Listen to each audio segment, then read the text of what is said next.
Jadi 13 Oktober lalu kita dah tengok, kita dah dapat saksikan pelbagai cadangan telah diusulkan pada pembentangan Belanjawan 2024 oleh Perdana Menteri kita Anwar Ibrahim merangkap Menteri Kewangan Negara. Jadi kita dapat lihat peruntukan kali ini sebanyak 393.8 bilion ringgit Malaysia. Untuk pengetahuan semua, ini adalah peruntukan yang paling tertinggi dan ia adalah peruntukan tertinggi untuk tahun keempat. Sebab apa? Tahun 2021 kita sekitar 322.5 bilion ringgit Malaysia. 2022 pula 332.1 bilion ringgit Malaysia dan 2023 388.1 bilion ringgit Malaysia. So dengan peruntukan tertinggi ini, ia secara tak langsung membawa cerminan kepada usaha negara untuk merealisasikan matlamat kita dalam rancangan 5 tahun, iaitu dalam rancangan Malaysia ke-12. Dan dalam peruntukan kali ini, dia lebih bersasar. Jadi dalam untuk video kali ini, kita akan tengoklah apa yang boleh kita rungkai untuk Belanjawan 2024. Jadi poin pertama adalah cukai. Ini adalah poin yang awal digariskan PM Anwar ketika dibentangkan Belanjawan 2024, di mana cukai perkhidmatan akan naik kepada 8% berbanding 6%. Ini tertakluk kepada beberapa perkhidmatan sahaja tau. Kecuali dia dah gariskan antara perkhidmatan yang tak akan kena 8% ni adalah makanan, minuman, telekomunikasi, tempat letak kenderaan. Ni antara perkhidmatan yang tak akan kena. Tapi kalau perkhidmatan yang akan kena pula, antaranya seperti logistik, perhotelan, perbekeran, pusat hiburan seperti karaoke, tu akan kena. Tapi banyak lagi dan perkara ni akan diperincikan lagi lah dari semasa ke semasa. So secara tak langsung, pengguna kena bersedia, berkemungkinan harga dalam beberapa perkhidmatan akan sedikit naik. Kedua, cukai keuntungan modal. Kalau kita tahu, bajet tahun lepas 2023 diumumkan, dia akan berkenal, tapi dia tak laksanakan pun. Tapi untuk tahun ni, dia kata bermula 1 Mac 2024, cukai keuntungan modal akan dilaksanakan. Jadi apa itu cukai keuntungan modal? Cukai keuntungan modal adalah bagi pelupusan saham tidak tersenarai oleh syarikat tempatan berdasarkan keuntungan bersih pada kadar 10%. Maka secara tak langsung benda ni akan diperincikan juga dari semasa ke semasa oleh pihak MOF. Jadi setelah cukai perkhidmatan, cukai keuntungan modal, negara juga akan laksanakan cukai barang bernilai tinggi ke atas pembelian barang mewah seperti barang kemas, jam tangan sekitar 5% sehingga 10%. Cukai barang bernilai tinggi ini menurut PM Anwar, cukai ini akan didasari berasaskan nilai ambang harga barangan tersebut. Mana kata, kalau ikut fahaman saya lah, dia mungkin ada satu paras harga barangan mewah ni tertentu. So daripada harga paras tu lah, pengguna akan mula dikenakan cukai. Tapi kita tidak tahulah bagaimana pengenaan ni, transaksi cukai ni dilaksanakan. Benda tu turut akan diperincikan kelak. Seterusnya kita ketahui LHDN, Lembaga Hasil Dalam Negeri, kini dalam usaha nak memperkasakan penerapan pendigitalan untuk mendokumentasikan maklumat pembayar cukai dalam sistem e-invoice. Jadi untuk usaha tersebut, mulai 1 Ogos 2024, sistem e-invoice ni akan mewajibkan pembayar cukai yang memiliki pendapatan melebihi 100 juta ringgit Malaysia untuk menggunakan ia. Daripada situ, maksudnya apa? Pembayar cukai yang berkaitan kena bersedialah untuk menggunakan sistem e-invoice ni. Ia tidak hanya meningkatkan kecekapan kutipan hasil negara, tetapi turut membantu pihak LHDN menjejaki para pembayar cukai untuk melunaskan tanggungjawab mereka. Poin kedua adalah berkaitan dengan PMKS, iaitu Perusahaan Mikro, Kecil dan Sederhana. Kita tahu setiap tahun memang banyak peruntukan untuk PMKS, khususnya daripada pembiayaan, pinjaman, memudahkan akses dalam permohonan, apa semua kan. Memang kita tahu, memang setiap tahun negara akan peruntukkan lebih untuk PMKS ni. Tetapi kali ni untuk ringgit kita nak bagi tumpuan dalam peruntukan dalam pendigitalan sendiri. Antaranya adalah 100 juta ringgit Malaysia geran pendigitalan sehingga RM5,000 Malaysia akan diberi untuk manfaat usahawan PKS dan pengusaha mikro. Dan lebih menarik, 40 juta ringgit Malaysia turut akan diberi bagi melaksanakan program Shop Malaysia Online untuk meningkatkan penyertaan peniaga kecil khususnya dalam bidang makanan yang berniaga dari rumah. Poin ketiga adalah pendidikan. Pendidikan ni seperti yang kita tahu, dia adalah sektor yang menerima peruntukan paling tertinggi iaitu sekitar 58.7 bilion ringgit Malaysia. Jadi apa antara yang menggamit dalam penambahbaikan untuk sektor pendidikan negara ni? Antaranya adalah yuran kemasukan Universiti Awam ditetapkan pada RM1,500 Malaysia. Perkara ni mungkin nampak lihat sedikit kecil tetapi ia cukup besar tindakannya disebabkan beberapa isu yang berbangkit. Ini akan memudahkan para pelajar untuk mendaftar kemasukan ke Universiti Awam tanpa menafikan hak mereka. Maknanya mereka boleh bayar selepas dah mendaftar. So mudahlah kan untuk para pelajar khususnya dari kalangan isi rumah yang berpendapatan rendah. Antara lain yang turut menggamit perhatian ringgit juga adalah bagaimana usaha negara dalam Kementerian Pendidikan Malaysia dalam meningkatkan kebajikan untuk peringkat sekolah pula. Ini antara duanya, iaitu biasiswa kecil persekutuan di mana kerajaan telah bersetuju untuk peluaskan kriteria pendapatan ibu bapa mengikut kadar pendapatan garis kemiskinan PGK RM2,589 Malaysia. Dengan tujuan ni secara tak langsung buka peluang kepada anak daripada kurang berkemampuan untuk dapatkan biasiswa kecil persekutuan. Seterusnya pula adalah perluasan kumpulan wang amanah pelajar miskin, di mana perluasan ini memberi bantuan bagi murid sehingga tingkatan 3 dapat memastikan keluarga miskin ini tidak tercicir daripada pendidikan. Ini satu inisiatif yang sangat bagus untuk negara secara tak langsung nak basmi kemiskinan dalam pendidikan di Malaysia. Selanjutnya, RM250 juta Malaysia peruntukan turut akan diberi untuk peluaskan lagi akses kecapaian internet dekat Universiti Awam. Mana kata dengan ada peruntukan ni dah tak ada istilah lah assignment tak boleh hantar ke, lambat nak dapat kecapaian internet ke, sepatutnya dah tak ada lah kan untuk tahun 2024. Dan yang paling menggamit perhatian ringgit juga adalah berkenaan dengan diskaun PTPT yang katanya tak akan diteruskan, tetapi berbeza pula dengan tindakan kerajaan pada bajet kali ini mencadangkan diskaun tersebut akan diberi sekitar 10% sehingga 15%. Poin berikutnya adalah berkaitan dengan kesihatan. KKM, Kementerian Kesihatan Malaysia, mendapat peruntukan sekitar RM41.2 bilion Malaysia.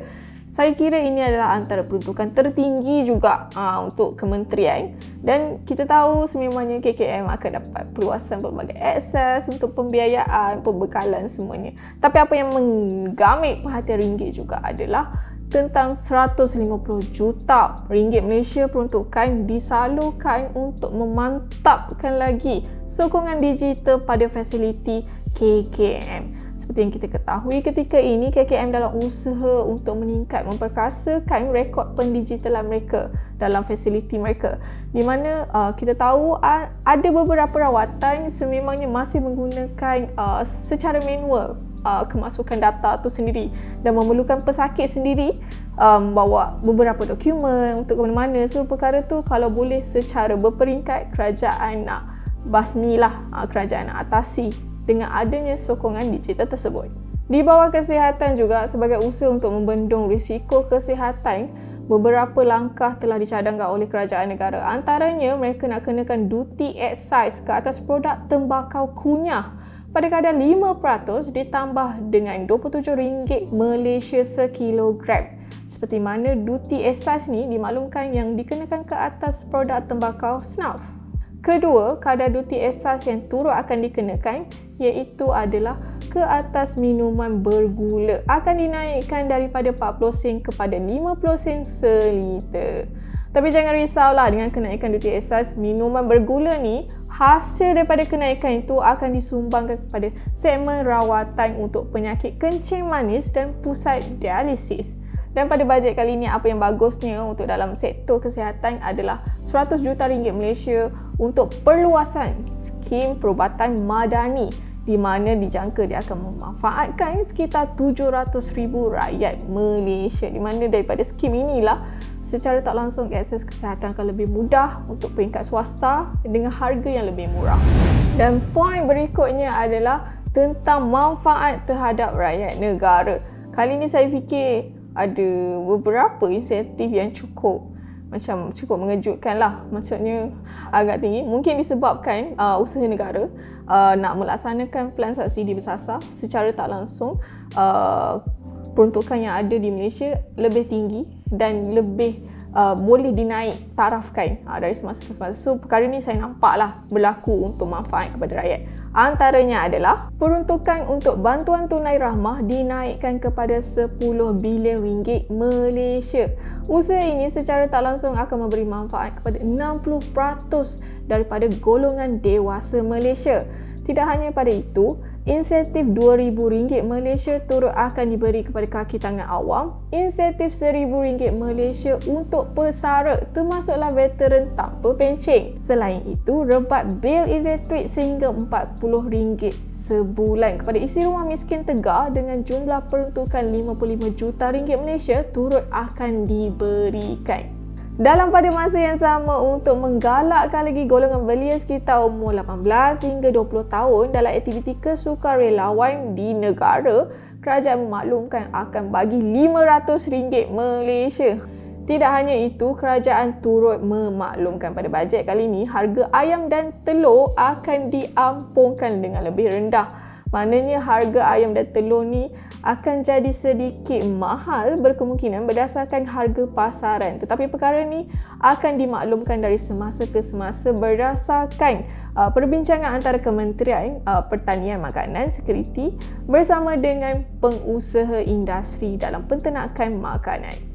Lebih menarik, rakyat boleh raih rebat sehingga RM2,400 bagi pembelian motosikal elektrik. Bagaimanapun, ia tertakluk kepada individu yang berpendapatan tahunan RM120,000 Malaysia ke bawah sahaja.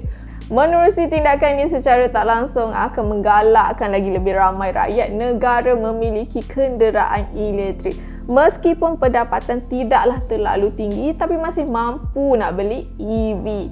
Dan seperti yang kita ketahui, menjelang 2040, negara memiliki impian untuk sekitar 38% rakyat mengguna EV di lebuh raya. So daripada situlah dengan adanya usaha-usaha ini mampu mencapai ke arah tersebut. Poin seterusnya adalah berkaitan dengan pelancongan. Bersempena dengan Tahun Melawat Malaysia pada tahun 2026, dikatakan bajet 2024 ni akan membantulah memperkasa negara untuk meningkatkan usaha memulihkan pelancongan di Malaysia.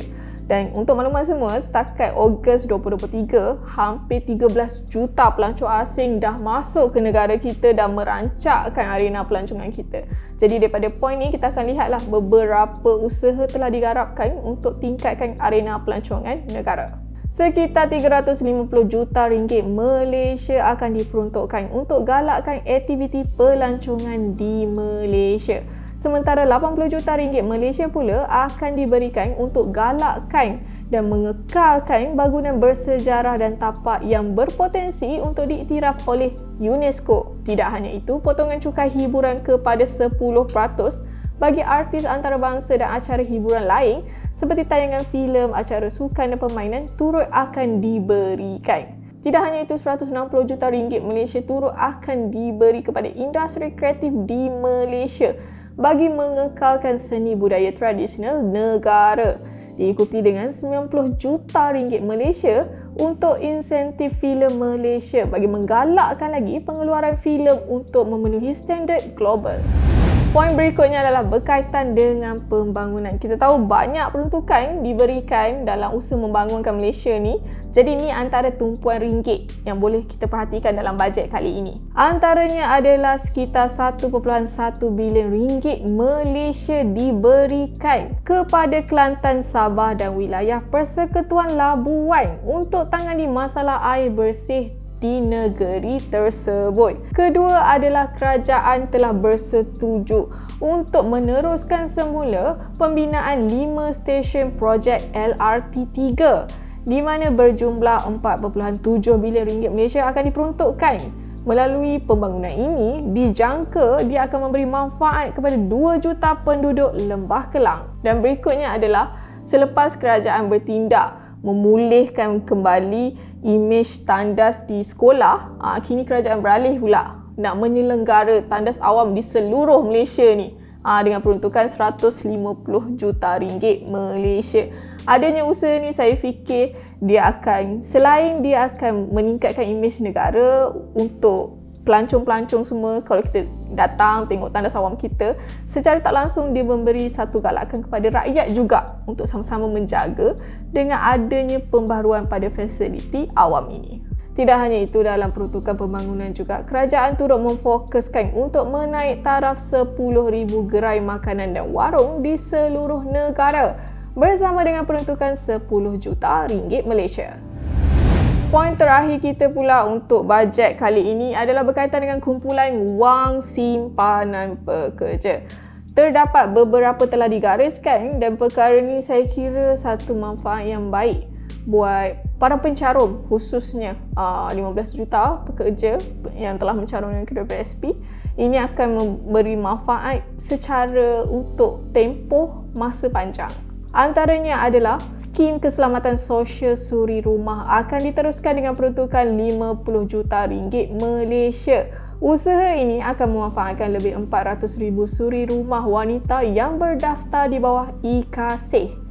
Kedua, inisiatif di bawah KWSP ni, apa yang menarik adalah program air sayang diperluaskan. Sekiranya sebelum ni hanya pasangan lelaki sahaja dibenarkan untuk memindah caruman 2% kepada isteri, kini isteri juga boleh berbuat tindakan yang sama. Maksudnya seimbang lah kan antara pasangan. Untuk bajet kali ni dia buat macam tu pula. Dan saya, walaupun dia tak perincikan lagi macam mana proses caruman pemindahan ni berlaku, tapi saya kira sama je seperti mana yang dilaksanakan sebelum ni. Maknanya ia tak boleh dihentikan secara automatik, tapi dia hanya boleh dihentikan sekiranya berlakunya penceraian ataupun terdapat isu kematian.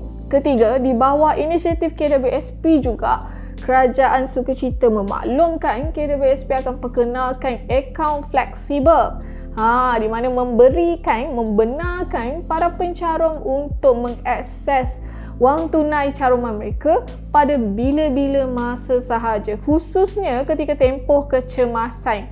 Walaupun perkara ni masih tidak diperincikan juga seperti mana platform air sayang tu, KWSP dah cakap pelaksanaan ini hanya boleh dilaksanakan setelah meraih kelulusan di peringkat Parlimen. Untuk makluman semua, pada Julai 2023, KWSP pernah bagi gambaran awal di mana akaun fleksibel ni akan melibatkan peratusan yang kecil, iaitu sekitar 5% sehingga 10% akan dikreditkan dalam akaun ni. Mana kata daripada caruman tersebut lah, sehingga 10% tu pencarum boleh akses pada bila-bila masa. Tetapi selebihnya, baki besarnya akan tersedia pada akaun 1 dan baki kecilnya akan tersedia pada akaun 2. Dan untuk akaun 1 dan akaun 2 sememangnya kita tak boleh nak keluarkan pada bila-bila masa lah. Dia ada tempoh tertentu dia untuk akaun kedua, dan akaun 1 memang untuk dana persaraan sahaja. Maka itu sahaja antara rangkuman intipati Belanjawan 2024 yang Ringgit boleh rangkumkan kepada umum untuk video kali ini. Sekiranya anda terdapat komen, pandangan atau apa-apa lagi penambahan kepada apa yang kita telah utarakan, boleh laksanakan komen di bawah. Selain daripada ikuti kami di YouTube, anda juga boleh ikuti kami di Facebook, TikTok, Twitter dan laman ringgit.com. Itu sahaja daripada saya, Liana Samsudin, untuk episod kali ini. Kita jumpa lagi di episod akan datang. Bye!